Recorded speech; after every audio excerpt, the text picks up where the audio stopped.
അപ്പോൾ നിങ്ങൾ കേട്ടിട്ടുള്ള ഒരു സംഭവമാണ് ഇൻഡിപെൻഡൻറ്റ് ഡയറക്ടേഴ്സ് എന്ന് പറഞ്ഞ സംഭവം കേട്ടിട്ടുണ്ടാവും.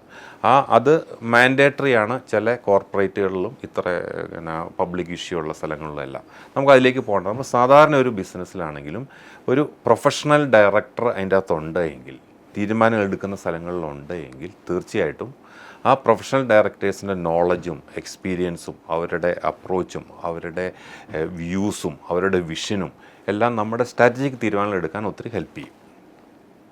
അപ്പോൾ നമുക്ക് ഈ പ്രൊഫഷണൽ ഡയറക്ടേഴ്സിനെ കിട്ടണമെങ്കിൽ ഫസ്റ്റ് ഓഫ് ഓൾ നമ്മൾ അതിന് എലിജിബിളായിട്ടുള്ള സ്ഥലങ്ങൾ മാത്രമേ, അതിന് സ്യൂട്ടബിളായിട്ടുള്ള സ്ഥലങ്ങൾ മാത്രമേ അതിന് പറ്റിയ ആൾക്കാർ, സ്യൂട്ടബിൾ ആൾക്കാരെ നമുക്ക് കിട്ടുള്ളൂ. അപ്പോൾ ഫസ്റ്റ് ഓഫ് ഓൾ നമ്മുടെ കമ്പനിയുടെ സെറ്റപ്പ്, നമ്മുടെ ബോർഡ് സെറ്റപ്പ്, നമ്മുടെ കമ്പനിയുടെ സ്റ്റാറ്റസ്, അതിൻ്റെ വാല്യൂ, അതിൻ്റെ ബ്രാൻഡ്, അതിൻ്റെ സിസ്റ്റംസ്, ഇതെല്ലാം ഉള്ള സ്ഥലത്താണ് ഒരു ഇൻഡിപെൻഡൻറ്റ് ഡയറക്ടറെയോ ഒരു പ്രൊഫഷണൽ ഡയറക്ടറെയോ അല്ലെങ്കിൽ പ്രൊഫഷണൽ ഇൻവൈറ്റീസിനെയോ നമുക്ക് കിട്ടുള്ളൂ.